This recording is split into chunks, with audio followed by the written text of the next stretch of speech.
there guys, Ken here, your Thrifty Apprentice, and welcome back to the studio. In this video, I am going to be showing you guys another thrifty way of how to use up supplies you may already have laying around to create these beautiful type of pattern papers. These are some prints that I was kind of dibbling and dabbling around with some glass print making. Yeah, glass.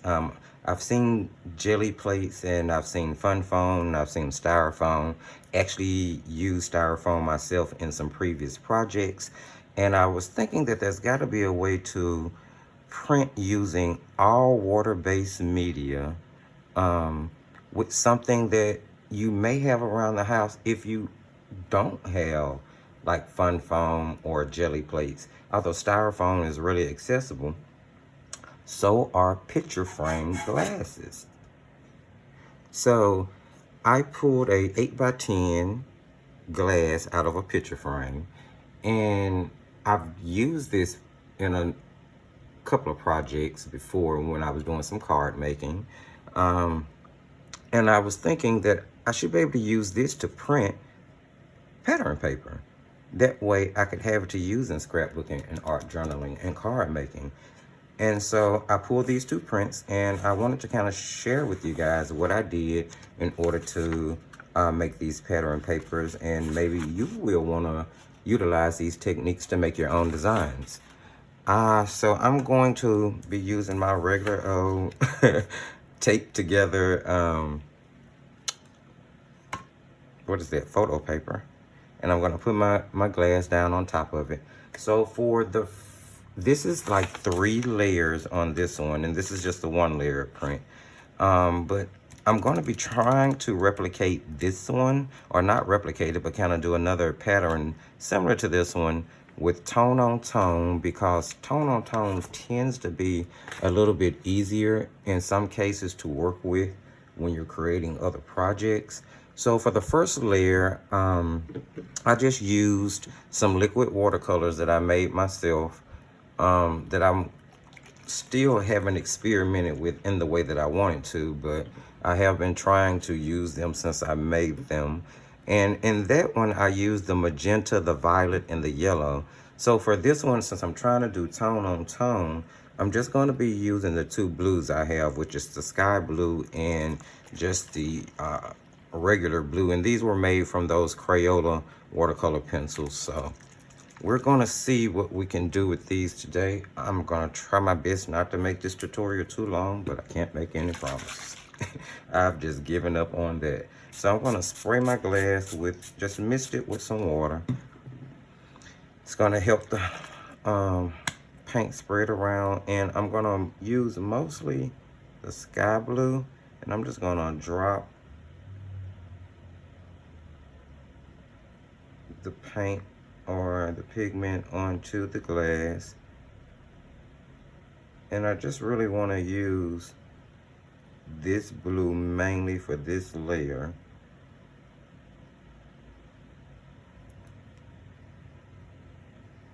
And I don't have a napkin, and I should, so I'm being very messy right now.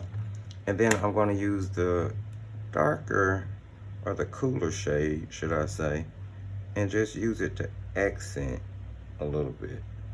Not too much of it. It's got sort of a, all right, because that's gonna spread pretty good with that water that we added first. And then I'm going to grab, I just have like this really economical pack of paper from the Dollar General. It's Art Skills, Crafters Corners, heavyweight paper for wet and dry artwork. It's like 30 sheets in here. It's a multi-purpose artist pad, and the sheets are really thin. So that's what I'm using for my print making. You use whatever thin sheets. You can use a thin cardstock or really thin watercolor paper, or really thin mixed media paper. And this has sort of a tone to it, but that's okay. I think it's actually perfect for what we're doing.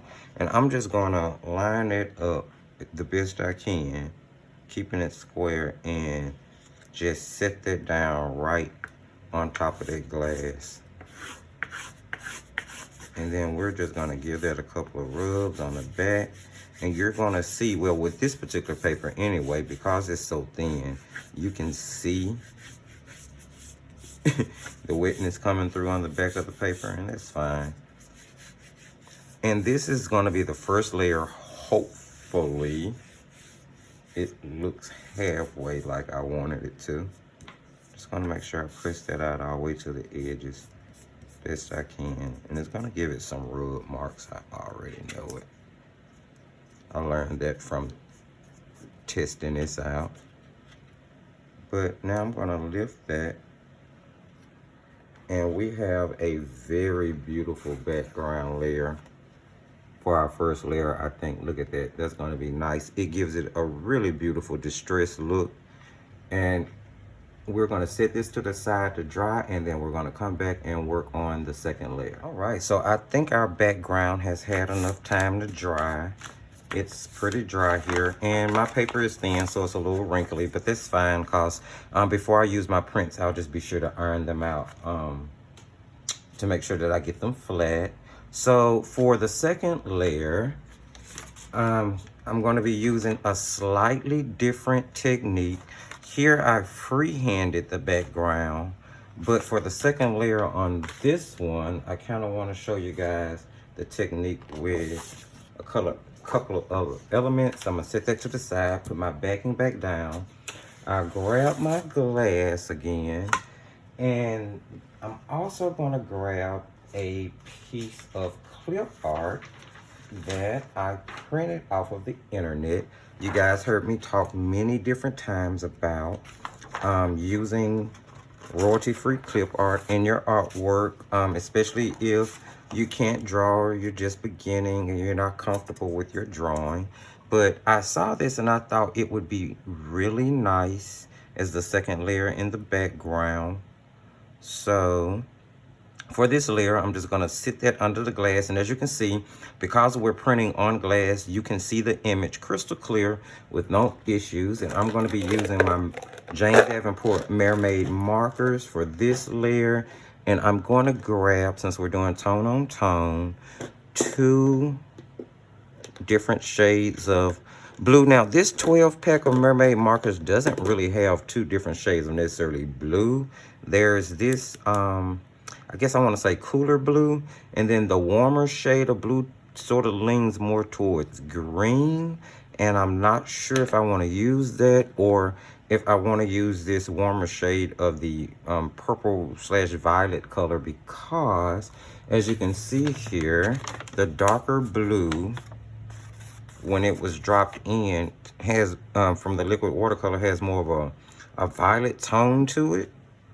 And once it mixed with the sky blue, so I may be able to use that warmer purple mermaid marker to pull off what I need to with that. I think I'm going to.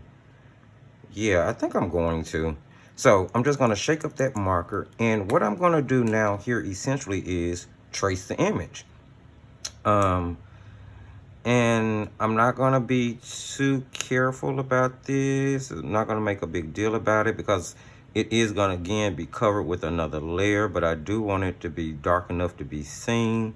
And it's just going to add more texture and just a different feel to the pattern paper we're making. And I'm going to try to do this swiftly. So basically, I'm just coloring in the picture. I mean, nothing to it. I'm keeping my petals on the outside in that light or warmer violet color. And I'm just gonna do this for all of the flowers really quickly.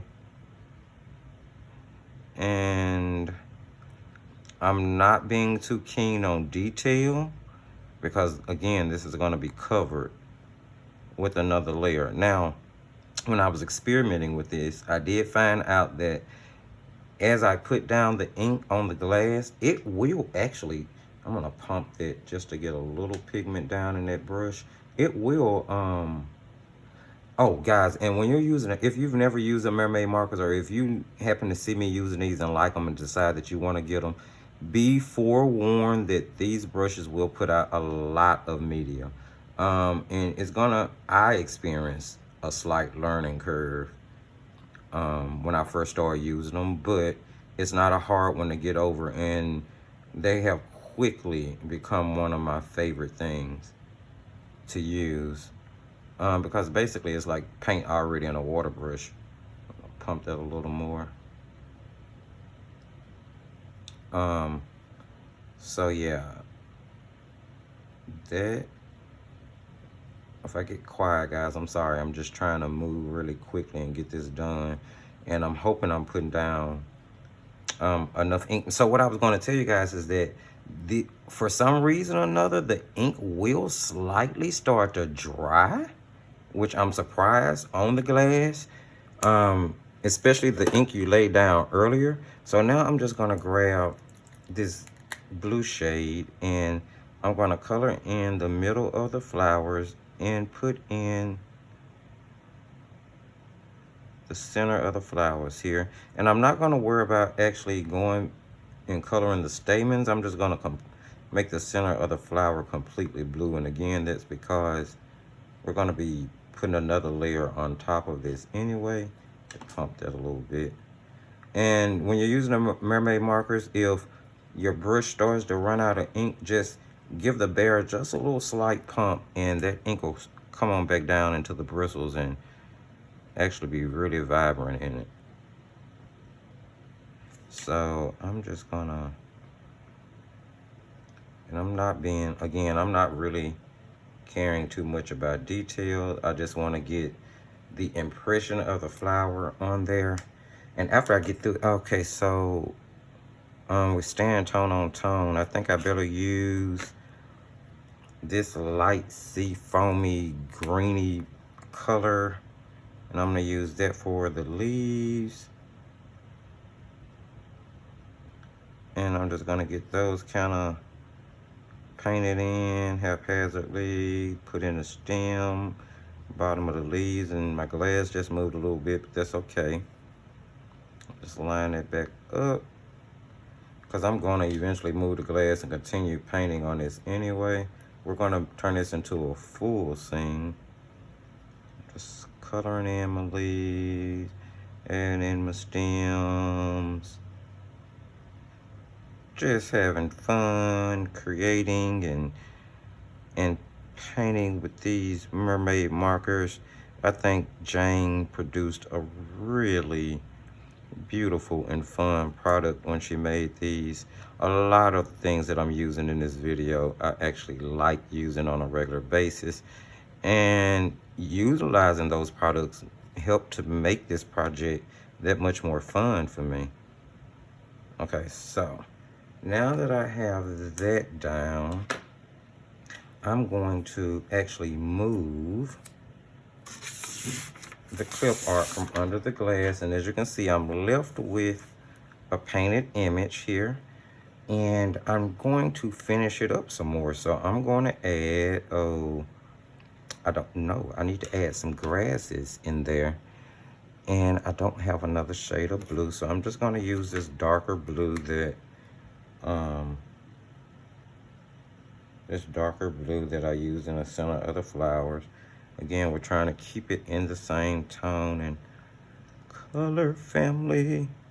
Wasn't necessarily tone on tone that it turned out to be, because the violet really isn't a blue, and then that greeny blue is, but I think it's still gonna be pretty. So we're just gonna say that's grass. I should have put the taller ones in first, but I'll go back and do it anyway. I should have put these in beforehand. Just put some taller blades of grass in there.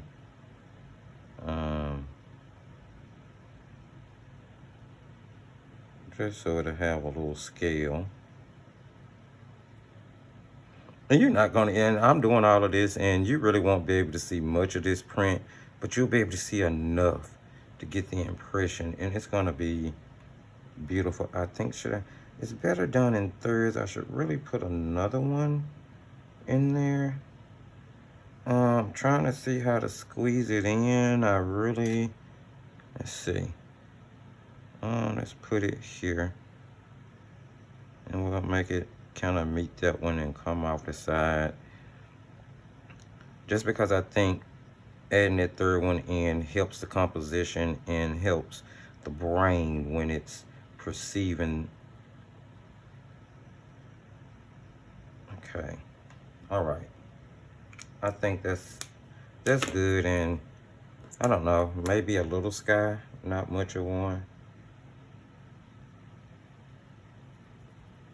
It's not gonna be a big deal. You'll barely be able to see this, but I just want to add a little sky, and I hope you guys can see this on the glass.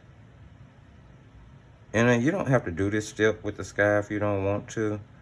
I'm not sure how it's gonna look or if I should have done it, but it's on there now. So there you have it. That's kind of like this abstract flower painting done with the mermaid marker. So now I'm gonna take a spray bottle, and I want to mist my glass, but I don't want to spray it. I just want to mist it because the water droplets are going to help with the distressed look and with the lifting of the ink, but I don't want the ink to run. So I'm going to hold my bottle back a little far here, and I'm just going to spray that a little generously.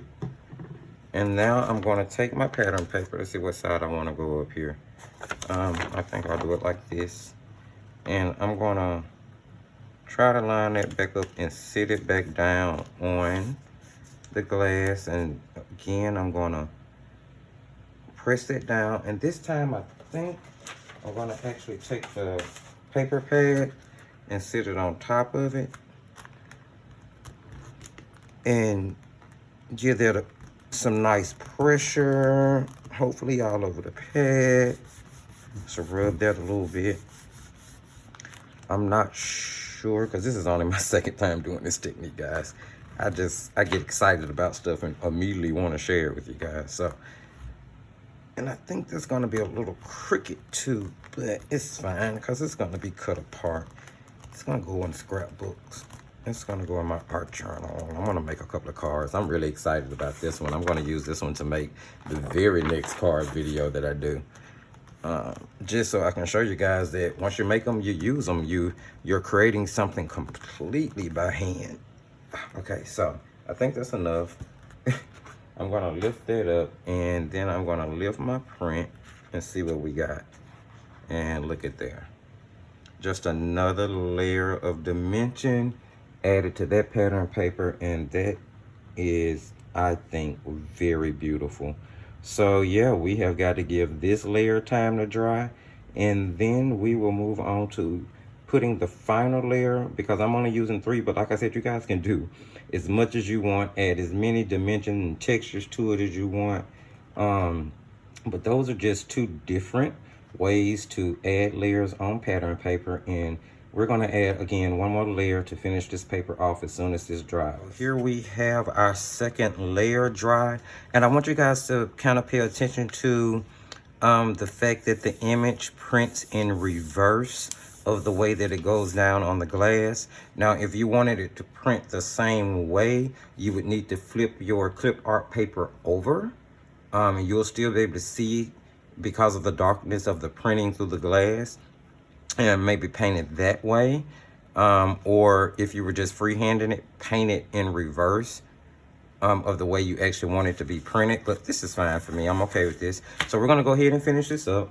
And for the last layer, we are going to be using this really cute ladybug acrylic stamp that I have. And I'm just gonna grab my water brush pens here, and I'm gonna try to match.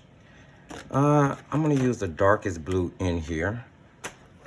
We're still trying to stay in the blue family on this. And I'm just gonna use my brush tip, and I'm actually gonna color up my ladybug. I'll just let you guys see that. And it's not gonna be perfect and pristine, but I think it's gonna be nice anyway.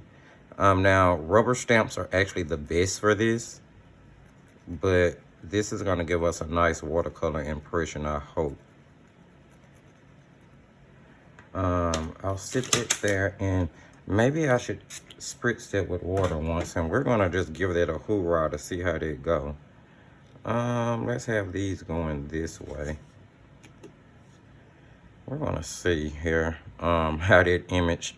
And I'm just going to leave it there, give it time to transfer to the paper, because I'm using an acrylic stamp, so I'm going to give it more time than I would with a rubber stamp. And I really want to make sure I get a nice image. Oh, I like that. That's nice. Okay, yes. And it took all of the watercolor ink off of the stamp, so I think I'm going to make all of these dark blue. I was going to do some ghost impressions, but I really like the way that came out. So let's see if we can possibly replicate that all over the paper. And due to this being a real-time tutorial, guys, maybe a little long, I'm sorry, but we'll get through this in just a moment. I don't want to speed any of it up. I want you guys to really see it all, see how long it takes, but it takes this long and you have such a beautiful outcome and effect in the end. Look at there. That is just gorgeous to me. So I'm just going to keep going. As we talk through this, I'm going to try to move swiftly. Might not try to make them all exactly perfect. I'm going to try to stagger them on the paper here. Kind of keep them at an angle if I can. We'll see how this is going to all fill in. Okay, so we are going to go ahead and stamp our very last ladybug as we bring this video to an end. Guys, I am really hoping that you have seen some techniques in this video that you think will be fun for you to add to the things that you do, get you some printmaking in.